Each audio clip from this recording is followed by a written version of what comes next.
The following video contains spoilers for the entirety of Inside, Little Nightmares 1, and Limbo. If you haven't played these games for yourself, I would have to recommend you do so, or watch a Let's Play of each before continuing with this video.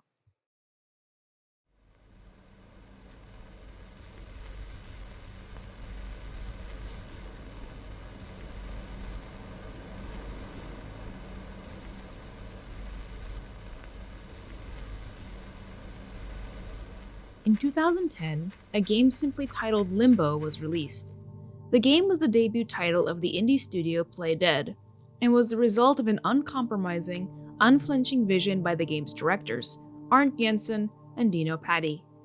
Dissatisfied with the increasing corporatism of their original jobs in the games industry, the two worked together to create not only Playdead as a studio, but their first project that would become Limbo. Over the course of a few years, the small team of less than 20 would work on fleshing out and polishing the game, ignoring early criticisms about its content and style, and refusing to incorporate common themes of the era, such as multiplayer, all in favor of producing the exact project they wanted to make. The guiding principles were three simple rules put forth by Jensen: setting a specific mood, a highly simplified gameplay schema composed of only 3 actions, and a complete absence of a tutorial, UI, HUD, or any other means of explicitly telling the player what to do. This lack of handholding was also something that made its way into the story of the game. Aside from a single-sentence tagline, no other details were provided about Limbo's plot. Players were expected to interpret the game for themselves.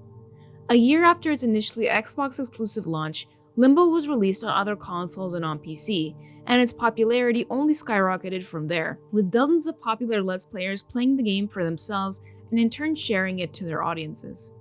The game sold over 300,000 copies in its first month alone and was met with immense critical acclaim. Now, Limbo was not the first game to represent this kind of cinematic puzzle platformer as the genre came to be called. That honor goes to the 1991 game Another World, and plenty of other titles follow suit in the style set forth by that game, such as Flashback, Heart of Darkness, the Oddworld games, Braid, and later Echo and Portal for the Third Dimension. But Limbo was unique from these pre-existing titles in that it lacked things like combat and gameplay gimmicks. No guns, no rewind feature, no teleportation, no allies to escort, no narration or dialogue.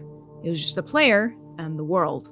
It was this simplicity at the core of Limbo's gameplay, in lieu of excess mechanics or extreme difficulty, that would then go on to shape the industry, with many subsequent indie games following in the footsteps of Limbo's style. Games like Grease, Journey, Monument Valley, and Toby's Secret Mine all took clear inspiration from the basic format Limbo set forth. Silent protagonists, no dialogue, almost no soundtrack often, simplified controls, a lack of a UI, and a focus on the importance of an experience even in lieu of clear answers and a concrete story. As Jensen himself said, "I really enjoy the beauty of very simple design. I hate it when games make it complex to get you stuck." This design philosophy wormed its way into every facet of the game, including its bare-bones, simplistic plot. In my top 15 games of the last decade video, I called this the terminal case of ambiguitis, a phrase I unabashedly borrowed from one of my favorite video game analyzers, Joseph Anderson. But the truth of the matter is that clarity was not an important part of these games. As was a tenet of Limbo's design philosophy, the player was expected to fill in the story by themselves based on the experience they got from playing. These other games often tried their hand at adding or changing some aspects such as new moves, perspective shifts, 2.5D gameplay, and multiplayer, but ultimately they were trying to capture a feeling for the player to be immersed in as they played, just like Limbo had before. Some people may play games for the competitiveness and adrenaline, others to simulate an experience or life they wish they had, or to solve a seemingly insurmountable puzzle or obstacle, and still others may just want to enjoy a really good story. But the genre of game presents a situation with none of these elements. Instead, it seeks to impart an experience on the player so they may walk away with something to think about, feeling changed or affected. It can be sorrow, it can be joy, it can be relief, but to have a profound effect on the player is the ultimate goal here. So when Playdead released a spiritual successor to Limbo in 2016, I, like many people, was excited to play another game by the same team who had championed this exact design in the first place.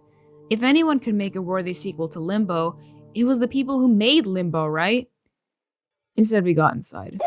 In many respects, Inside was an improvement over its 6-year-old counterpart. The graphics were more developed, the limited control scheme was similar but refined, and in terms of which game captures the most similar vibes to Limbo, it certainly is one of the best. But for me, it failed in one clear aspect that it should have succeeded the most in: the aforementioned experience. I'm not the first or last person to criticize this game, even in spite of its immense critical acclaim.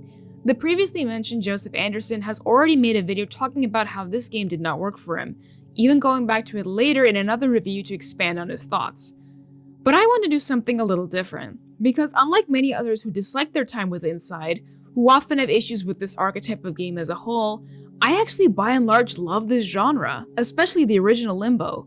In fact, Inside is a complete outlier in my experience with cinematic puzzle platformers, and I want to analyze why. If not to share my thoughts, then to at least reconcile with myself this disparity. In order to do this, I will be comparing Inside to another game which, in stark contrast to Inside, was one of my beloved games of the decade. That being the first Little Nightmares. Unlike the other games I mentioned before, this is not only one of my favorite games of all time, but it is also the game I feel is best equipped to compare against Inside. Both games are 2.5D, have highly simplified gameplay schemas, and have an increased focus on visual horror and emotional thriller aspects. Compare these to a game like Gris, which is solely 2D, has additional movesets, and is a starkly different mood than the gloomy, washed-out, intense atmosphere of Inside and Little Nightmares, and you'll see what I mean. If you haven't guessed by now, this video is going to be critical of Inside. And if you're a big fan of the game and are inclined to comment that I, quote, just don't get it, my immediate response is, honestly, no, I don't. That's the trouble with games that are about an experience or feeling. If two people play Tetris, they're going to by and large get the same experience as each other because there's nothing Tetris is trying to do to its players emotionally. Whereas if two players play Inside, they may have widely different responses simply based on whether or not parts of the game resonated with them and to what degree. So no, I didn't have the same experience as you to get why you like Inside and I don't. That's part of what I want to analyze today, because as mentioned, I tend to like this genre, and the fact that Inside didn't work for me is strange. So, with all that in mind, let's begin. It seems the best place to begin is at the beginning, so, well, let's start there. Specifically, let's address how these two games open. In Little Nightmares, you play as a little girl in a raincoat named Six, and while technically this information, or the fact that the location you're in is named the Maw, is not something clarified in the game, is not really needed or important information. I'll just be referring to her as Six to differentiate her from the truly nameless boy of Inside, whom I'll simply be calling the boy. Boy. Little Nightmares begins with a nightmare sequence before Six wakes up in a suitcase in the bowels of an unknown place.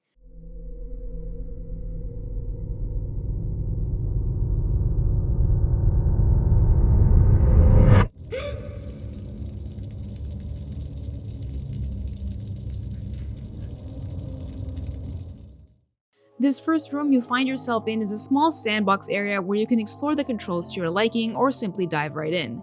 This area also serves to introduce you to the gnomes, who are miscellaneous collectibles you can choose to ignore or collect. They appear often throughout the story and are shown here to be afraid of you, cementing their mistrusting and skittish nature. There's also a candle you can light with your lighter, giving you an opportunity to learn how this tool works, and lastly, before you can leave, you must make use of the grip button to lift up a trapdoor, ensuring players have at least a rudimentary understanding of this mechanic at the start. Lastly, you may or may not notice the swaying back and forth of the camera, which will come more into play later. The developers have successfully introduced several mechanics to you in a safe and controlled environment and made sure you're aware of the most significant ones, movement and gripping/holding objects, before you can continue. Much like the castle grounds area of Mario 64, you can use this initial room to acquaint yourself with the controls without hazards.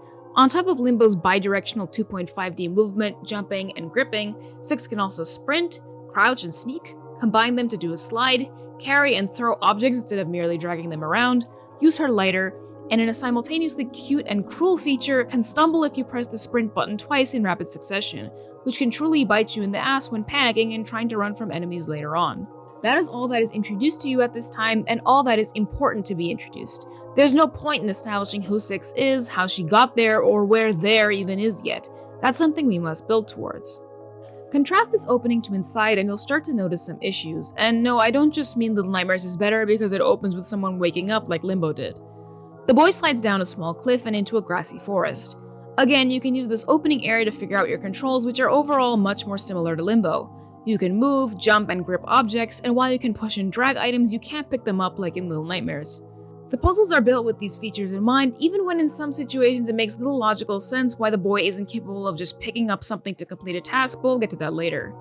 Going back to core controls, where Inside chooses to exercise its new additions to gameplay is what I can unfortunately only call context-sensitive actions. Context-sensitive? Yeah, that. Rather than having gameplay that is available to you at all times and having the player figure out what to do, instead Inside opts to put you in situations where your gameplay changes in response to an environmental stimulus. Whether it's pretending to be a drone, driving the bathysphere, controlling other drones with mind control helmets, and later playing as the hideous meatball, the boy's behavior and what controls are available to you is something that is in flux. Certain actions are added or removed depending on the context. This is inherently a weaker setup than in Little Nightmares, where all skills are available to the player at any given time and it's up to them to use critical thinking to master the movement and figure out what to use in a given situation. The only exception is when 6 enters her hungry mode, but that is accompanied by a musical cue and a limiting of gameplay rather than additions.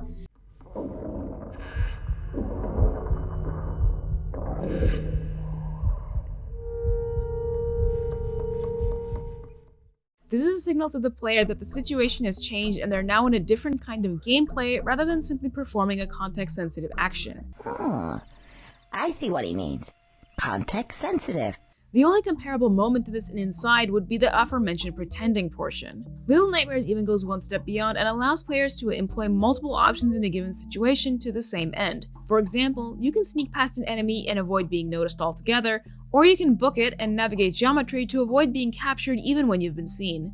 Inside is by comparison incredibly restrictive, and I'd even go so far as to say scripted in how it presents itself. I mentioned earlier that both games are 2.5D, and this is technically true to a different degree in each. 2.5D games are meant to skirt the line between a traditional 2D perspective in which movement can only be performed on the X and Y axes, and 3D games where movement along all axes is possible. The way this is typically presented is the perspective is locked to 2D, but models and environments are designed in 3D. The great variability, however, comes from how much control the player has on their movement along the Z-axis, which controls depth. In Little Nightmares, you're restricted to a 2D perspective, like looking into a dollhouse with one wall removed, but you're capable of moving deeper and closer within the environment as much as you want, which is important. By contrast, Inside restricts the player to a single plane, not allowing the boy to move back and forth along the Z-axis, only left and right or up and down. The 2.5D aspect in Inside is more used to show that threats and obstacles can come from all directions, but the actual movement of the main character is still only 2D like a regular platformer. The dissonance this causes not only creates issues on a logical scale, but hurts the game overall because the challenges have to be built with this restriction in mind.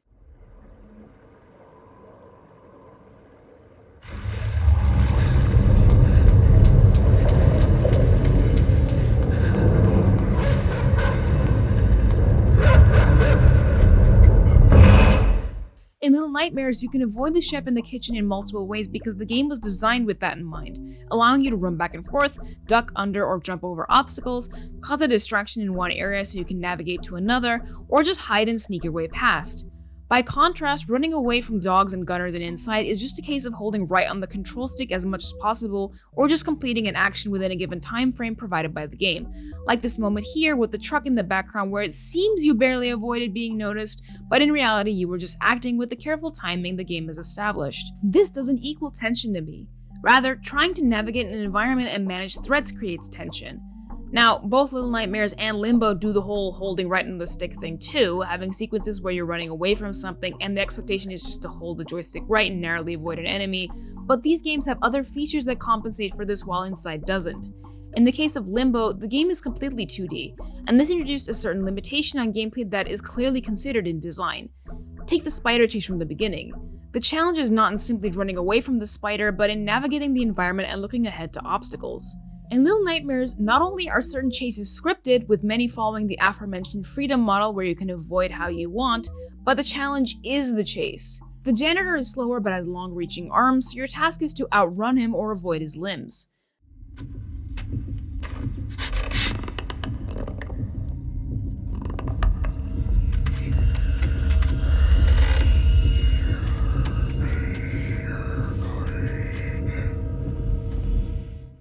The chefs and the guests are much faster and can see you, so outrunning them is not the challenge, but rather making use of the environment to avoid them when they get close.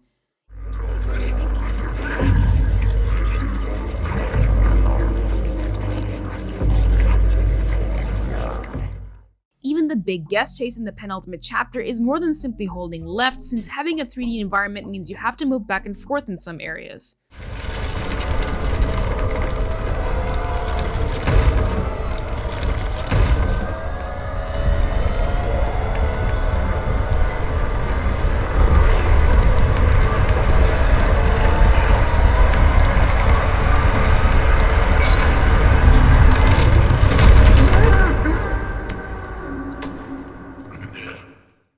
Inside has none of these.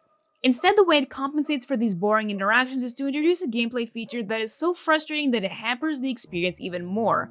A game of almost. In Inside, without committing to the freedom of a 3D space or the limitation of a 2D plane, the game instead adds challenge and interest to gameplay by scripting enemies and hazards to constantly be in a state of almost completion. To show what I mean, let's look at this puzzle where you have to turn a lever to move a block while staying out of the way of the ray of light that kills you instantly. It's physically impossible to do this in one rotation, so you have to give up the rotating and run back to shelter at least once, most likely more times. You understood the puzzle, you executed it perfectly within the expectations of the game, but you could only almost complete it and have to wait to continue at no fault of your own. This tedium appears in almost every single puzzle in the game. You have to hop back and forth over this fence to remove these planks of wood from the door, but you can't do it in one go before these dogs get you. So you have to go back and wait for the dogs to move before trying again. Way too many puzzles either require you to do an action, stop, then return to doing that action when a threat has passed, or to perform action A, perform action B, realize you made a mistake, undo A, and then perform action C. It goes like this. Flip a switch to start the puzzle. Try to solve it. Turns out you need to go back and flip that first switch back to its starting position. Now you can solve it. You might even need to flip the first switch a third time. There's the spotlight turrets in the elevator. You turn them on at the start, realize that you can't open the elevator while they're active. You turn them off, open the door, then turn them back on again so the elevator has power. There's no way to risk it and move faster or anything. No matter how much you understand the challenge, you're forced to wait. Not only are a lot of these puzzles functionally either boring or poorly designed, but the ones that are interesting are by and large lifted from Limbo in a very diet format, falling way short of its predecessor instead of learning from it and getting better.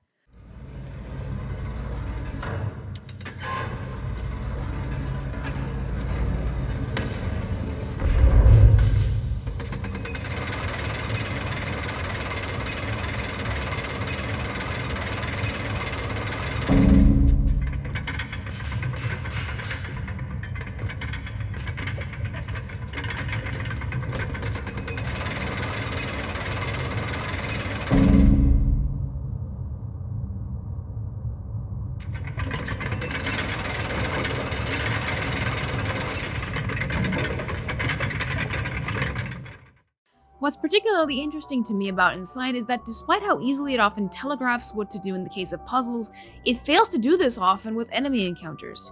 Take this very early interaction in the game where a gunner notices you and chases you. You are already running away from something that has full intent to kill you, so logic would dictate to continue running.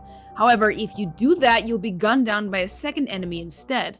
What the game expects you to do is instead counterintuitively stop, and now for some reason the enemy chasing you can no longer find you, and you can then continue running when the second enemy suddenly forgets how to aim at you.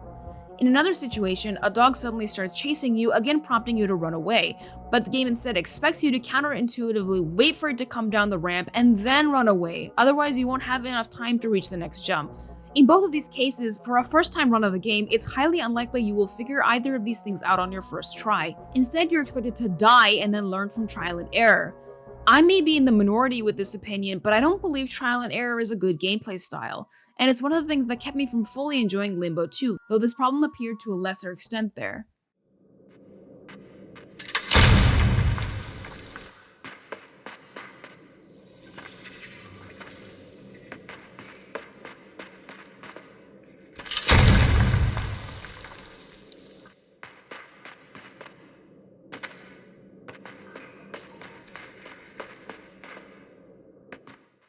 Inside's over-reliance on this style of gameplay, whether in enemy encounters or in some puzzles like this elevator one, is bad enough, but it also doesn't jive with how gruesome and drawn out the deaths are, another issue carried over from Limbo.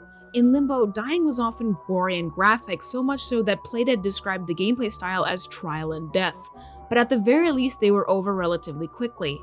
By comparison, the deaths in Inside often go for several seconds before cutting to black and letting you try again. almost like the developers relish in showing the boy meet his demise over and over again. Little Nightmares, on the other hand, manages to telegraph puzzles and enemy encounters to you in a way that gives you time to react while not requiring trial and error in almost all circumstances, or only implementing trial and error in non-lethal, clear ways. A great example of the latter is this puzzle early on that requires you to go through this play area before realizing you need the electricity off to traverse past this door, so you can go back to the lever with this knowledge, turn off the electricity, which is on a timer, and then run out the gate before it turns back on. There's nothing chasing you and no threat of death, and what you have to do is very clear. All these things come together to form a short, simple, satisfying puzzle. Meanwhile, in enemy encounters, the game not only easily telegraphs enemy types and weaknesses, but doesn't involve any counterintuitive gameplay to achieve that goal. Take the first major enemy of the game, the janitor. In the first room where you meet him, it's clear based on his design that he is blind and operates instead on hearing you rather than seeing you. The paper towels on the floor and the creaking of the floorboards alerts him, which tells you that you need to avoid making noise and provides a clear solution to being quiet.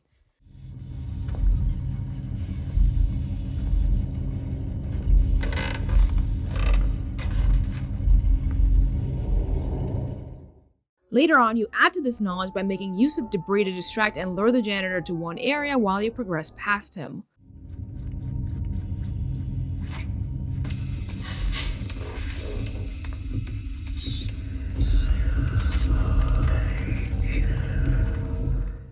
Also, like I mentioned before, there are multiple ways to do these puzzles too. You don't have to use the items in the library to distract the janitor, you can just slowly and quietly sneak past him and avoid detection altogether. Conversely, you don't have to be sneaky in some spots. Instead, you can just charge along, even alerting the janitor to your presence in the process, but you can then evade him or hide and avoid being captured that way. Not everything in Little Nightmares is always so clear. For example, in this part it may be difficult to tell that you need to pull the bars off the cages in order to bring the elevator door down on the janitor's arms, but for the most part I could tell what a puzzle was asking of me or what an enemy was capable of within a few seconds of meeting them. Some may complain that this is too easy, but I hardly think difficulty was ever a selling point in any of these games in this genre anyway, as Jensen said earlier. The only enemy inside really comparable to the big bads of Little Nightmares is this ring girl looking water enemy, and not only does she not contribute anything truly unique in terms of gameplay, she undoes her own logic towards the end of the water segments by dragging you down to somehow develop the ability to breathe water. Okay, look, there are enemies in Little Nightmares that don't get properly explained, so I won't harp on this point too long, but considering how much of a set piece this moment is, it's definitely confusing and immersion breaking for me. Is the implication that every other time she was trying to get to you in the water, she just wanted to help you breathe? Or is this moment in the second water section implying that there are two ring girls? Is the first one evil and the second one isn't? But then why does the second one keep trying to drown you? Okay, back to my original point. The ring girl can't be outrun but can't be outsmarted like the dogs, and she is scared of light like how the dogs are scared of fire, so essentially she's just the same enemy as the dogs but in the water now. In Little Nightmares, every enemy had new, unique gameplay and strengths and weaknesses that you had to account for each new chapter. Leeches were slow and persistent and could drop onto you from above. The janitor was blind but had long reach and good hearing.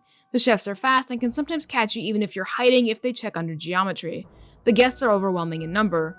The lady is the final boss of the game and has a completely different gameplay segment focused on combat.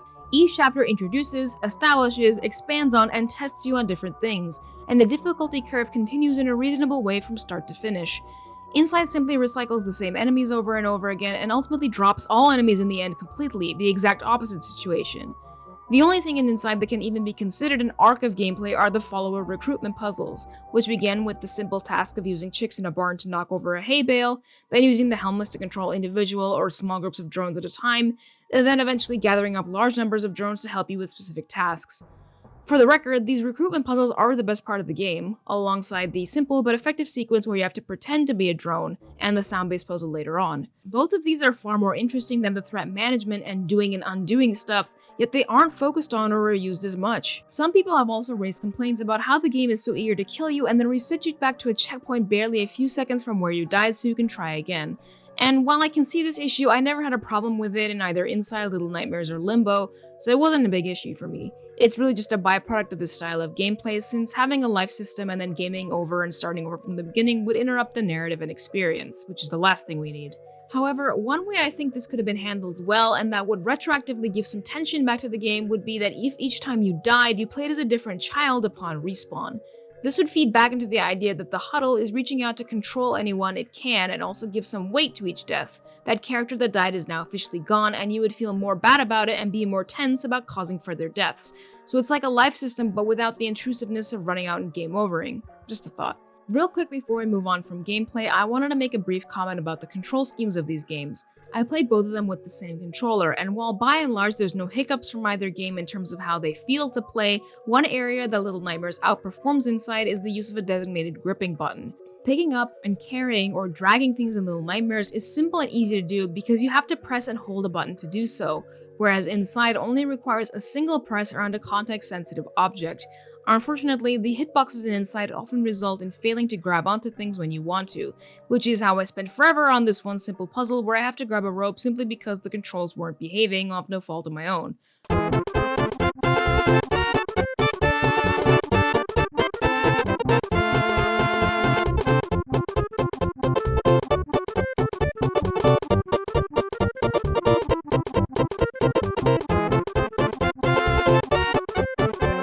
Whereas I play Little Nightmares for many hours and can always reliably jump onto or grab something without any trouble.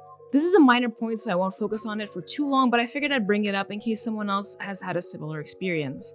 Another thing Little Nightmares does better is allowing you to move the camera around, which in turn lets you examine the environment more, and this is even used in some areas to make you look for the source of the sound or the change of some sort.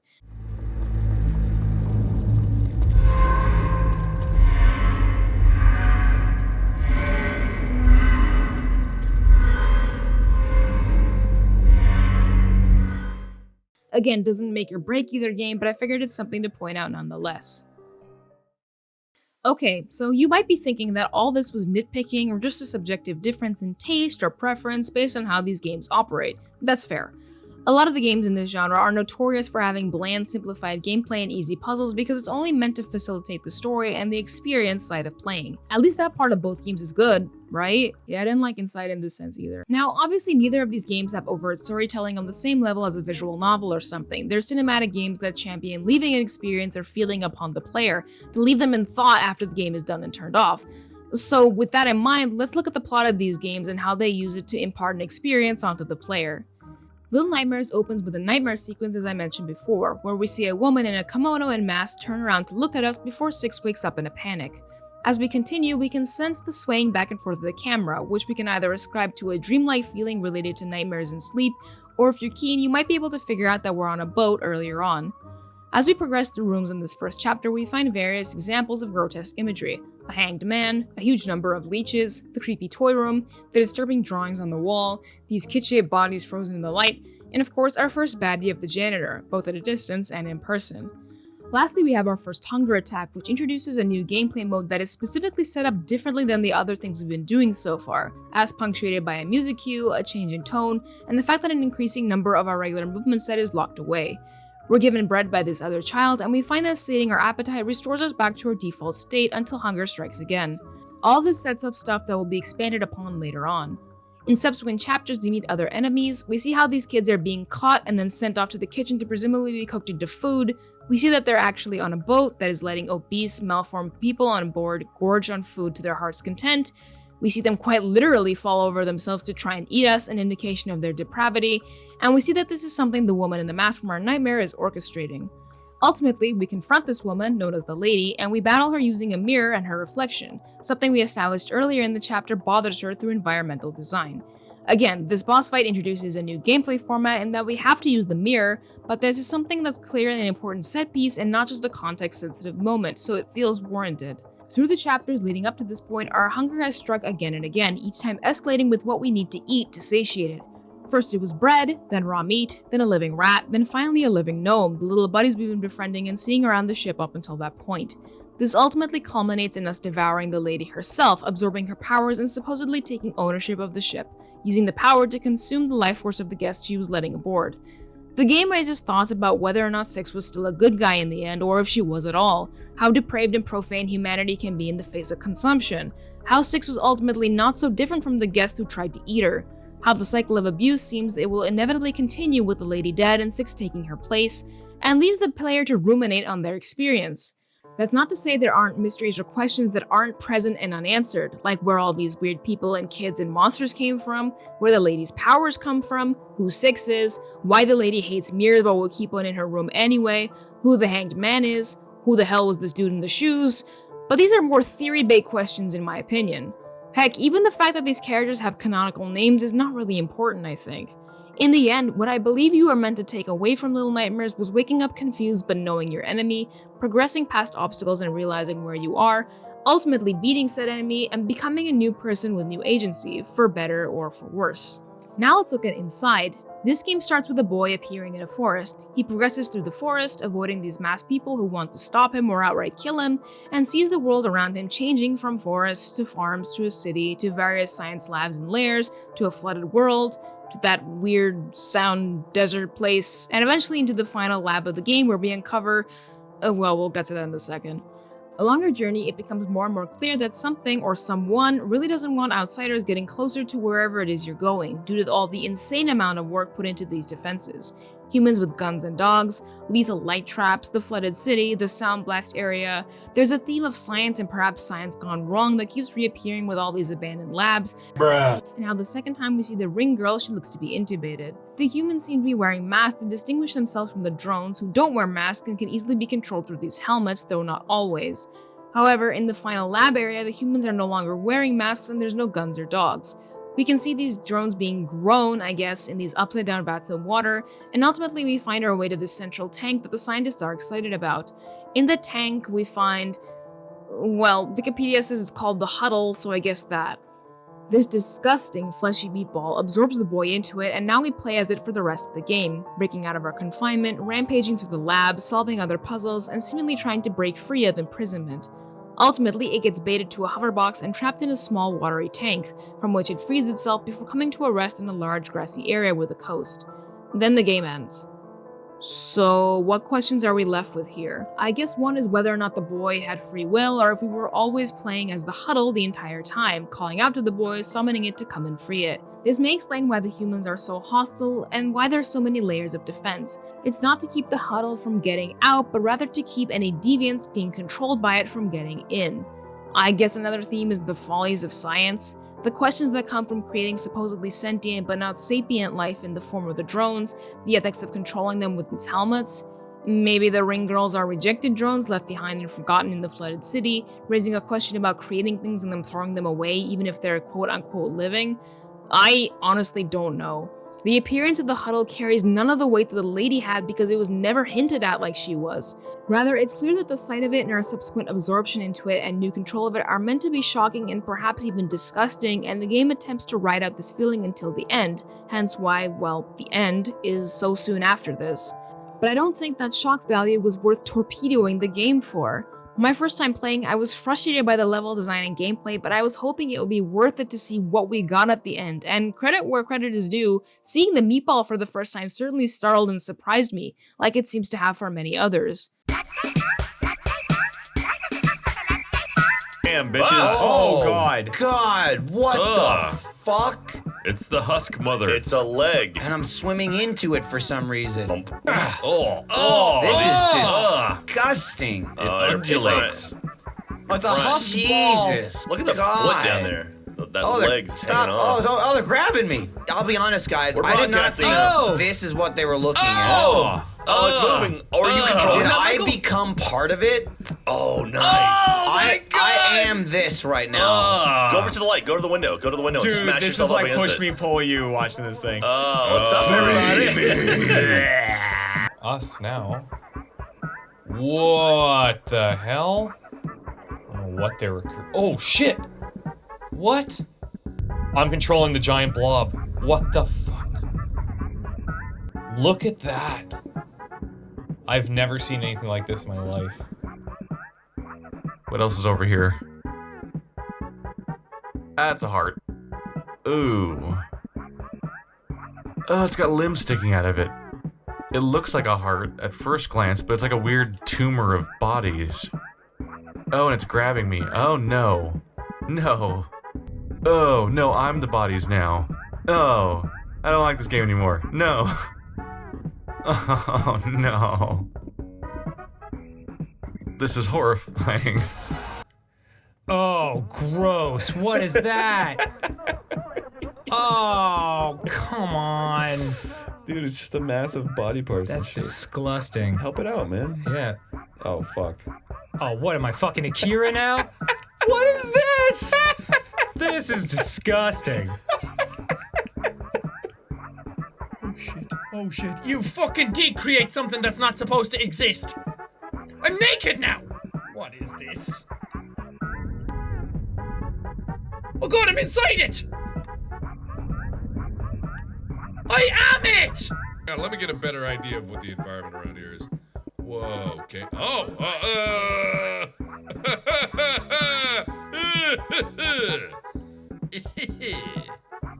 oh, man.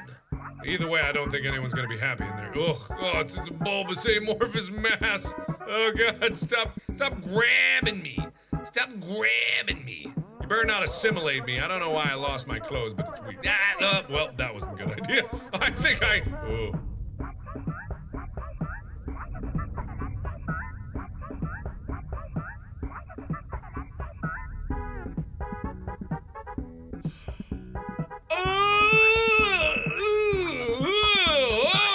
Oh, God, no! Oh, man! Oh, no! Oh, God! Oh, this did not turn out the way I thought it would! But after seeing it, breaking free and adapting to this control scheme, what does the game do with this setup? Not really anything. We can establish that the meatball is trying to escape, and that may or may not be why it was calling to the boy to begin with, but then the game ends. Depending on how you see the ending, you may either interpret it as the Huddle getting free and resting in his newfound freedom with a sense of uncertainty of what might happen to it next, or if you notice the diorama detail that the Huddle falls on earlier, you may argue that it was just put into a larger cage to restrict it and have it believe it got away. Maybe the fact that the hoverbox led to a trap that was so easy to break out of was part of the plan. But what is the emotional impact of this? Yes, we have the shock of seeing the grotesque form of the Huddle initially, but it's completely lacking any build-up to make this resonate with the player for longer. Instead of walking away feeling triumphant or relieved for our escape, it's more likely the player will be left wondering what the F just happened and what any of that was leading up to it. The whole game is building up to this moment, to this big reveal of what it is you're moving towards, and once you get over the initial surprise, you're just kind of left feeling, huh? And while you think about the game after it's over, you're left with more questions than answers. Why are there fake people? Was the boy also fake, or was he real? If real people can be controlled by the Huddle, why are there clearly real people at the end near it? We know they're real because they bleed when they get injured and they don't behave like drones anyway, and the boy bleeds when he dies too, so the implication is that he is a real person.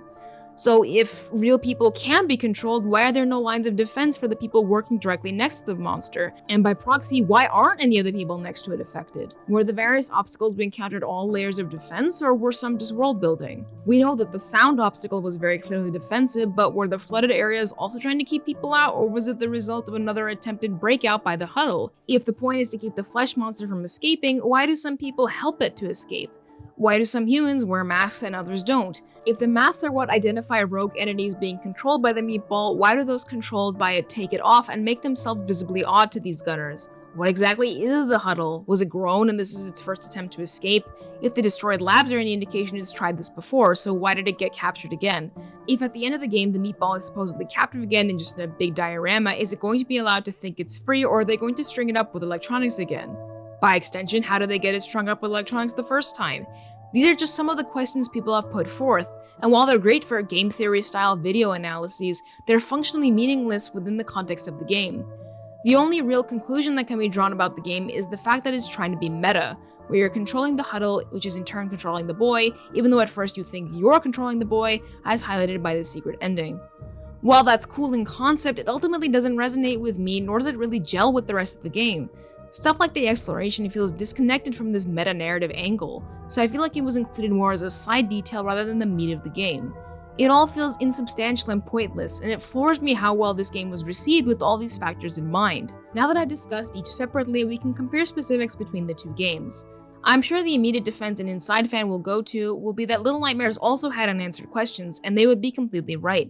Plenty of stuff in Little Nightmares exists without an answer, like I've already highlighted before.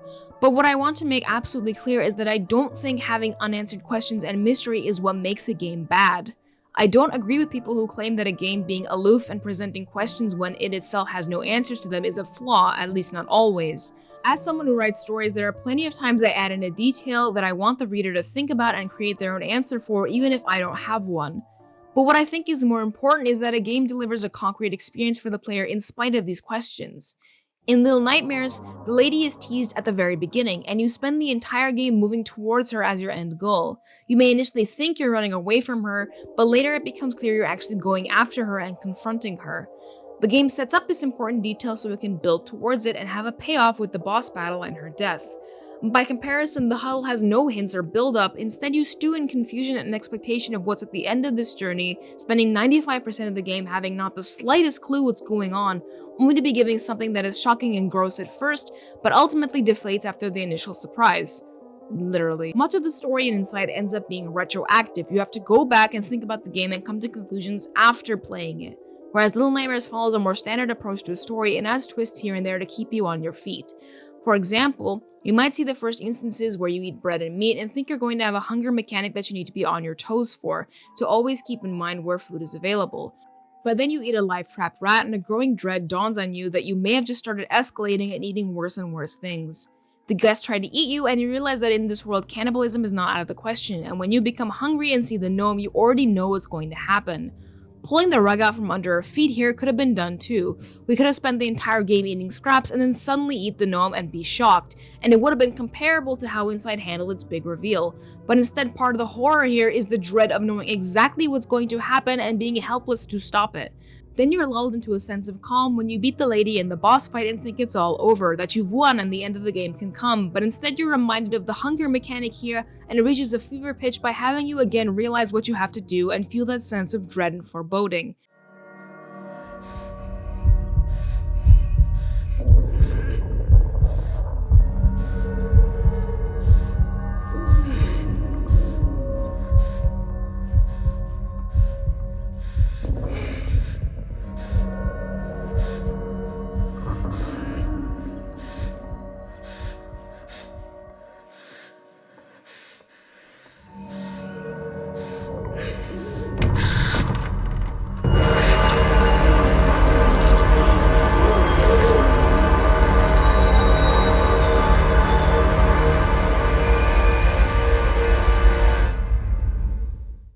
In short, just because you can have a big shocking payoff doesn't mean it's ultimately the best thing to do for a story or experience. If anything, M. Night Shyamalan should have taught us that. In Little Nightmares, you're in a grounded environment that stays consistent the entire time. The janitor takes care of the kids in the lower decks. The kids can be sent up to the kitchens where the chefs work to be prepared into food. Food for the guests to eat.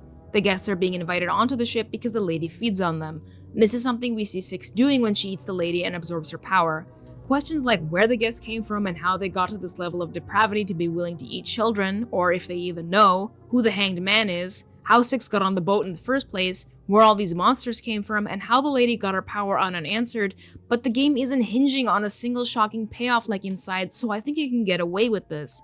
Inside can only offer that sense of confusion followed by shock before it ends because it spends the entire game building to this one thing instead of providing incremental moments that culminate in a payoff. Little Nightmares has shocking moments, but not only are there multiple instead of just one, but it follows a logical progression. Your hunger needing more and more depraved things to sate it, culminating in eating a living being you befriended, is leading up to devouring the lady. The janitor appears in the first chapter, and the actions he's doing lead to the second chapter. The chefs are clearly making and sending food somewhere, so you go to see where and we find the guests. We see the lady looking over the guests as they board, so we know she's behind this. Even the post-credit scene where we see where Six is sitting, on the smokestack of the maw, could be taken to mean that she maybe had no intention of killing the lady and everyone else on the ship, and was just trying to escape, but realizes she has nowhere to go now that her obstacles are gone. Compare this to Inside. You're controlling a boy going somewhere, you don't know where, and you're left to guess as you traverse these various terrains. You're clearly being hunted by people who don't want you getting there, and in the end, it's a monster that takes control of you, and perhaps always had control of you, that tries to escape and may or may not have succeeded in doing so. Nothing was built up, nothing was paid off, nothing was satisfying about this ending. If you believe the meatball ends up in a diorama at the end and is just in a new prison, then the ending is meaningless and it feels like a waste of time that we brought this boy here only for him to literally be lost to this creature that didn't even achieve its one goal. The ending of Little Nightmares doesn't have to feel triumphant, but it does feel like a conclusion. At the end of Inside, I was legitimately left wondering if my controller maybe stopped working, saying that can't possibly be it when the credits appeared. There has to be more, come on. Epilogue. Prologue. Gotta be something. Prequel. Sequel. No. What? Condenser. You did it again. Holy shit! What? I want to highlight this comment, where this user says that the game kept them going because they wanted to know more, and ultimately at the end they're still left wondering what any of it means, and so the only way they avoided feeling cheated was to come up with their own deeper meanings. I don't see this as a point in the game's favor though. It feels incredibly bizarre to me that this is such an echoed sentiment across other people's comments about the game. So many comments on people's let's plays of this game are along the lines of, "The secret ending explains it all, you were always the blob controlling the boy, the blob never escapes, it's in a new cage, go get the secret ending, as if the meta-narrative aspect somehow saved the rest of the game from the aforementioned problems I had with it, or answer any of those questions. Like, why if the huddle is controlling the boy doesn't control anyone closer to it? Why people try to help it? If it's controlling people, why is it then led into a trap? Why hasn't it learned from previous escape attempts? Even how it got recaptured in the first place. And yet somehow, in spite of these questions that still linger, secret ending or not, people are in awe of this game and call it a masterpiece?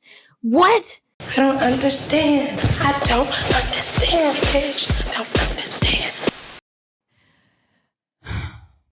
A long time ago, I saw a text post on Tumblr that said something along the lines of how strange it feels to play a video game, to really resonate with its story and messages, only to go online and see others view it as just okay. That was my true experience I had with Inside, though in reverse. I can't grasp how and why this game works so much for people when it lacks so much meaningful substance and has glaring issues, at least to me. I had hoped that perhaps by breaking the game down so much here and comparing it against a game that did work for me, that I could establish what it is in the kernels of Inside that others latch onto. But honestly, I didn't really come away with any new understandings, only a furthered sense of confusion and frustration. But at the end of the day, I think it can only be summed up as, well, sometimes things just work for people. One of my favorite games of all time is the highly cringeworthy title of Barnyard. It's a game with lackluster graphics, a bizarre plot, simplistic quest structure, and janky gameplay. If someone were to break it down as I have here with Inside, I'm certain they'd come to a similarly confused conclusion as to why it works so much for me. Hell, even Little Nightmares suffers from a lot of the issues I brought up here, primarily the sense of being too cool to tell a concrete plot. Yet somehow, I connected with Six, I understood and extrapolated a story from her. So ultimately, even if I don't get where the love for Inside comes from, I can understand why. And for those who are out there like me who simply don't get this game, maybe this video can serve as proof that you're not alone in this sentiment, even the oceans of praise heaped on Inside. This may be an overly cheesy and uninteresting conclusion to come to, but in truth, as much salt as I harbor about Inside, I'm happy that it was able to resonate with others so much. Even if, at the end of the day, it feels like a big inside joke that I'm not a part of. Hey guys, woof, that was a long one, and it definitely took a lot of time to finish. I hope you all enjoyed it though, and I'm happy to hear your thoughts in the comments below.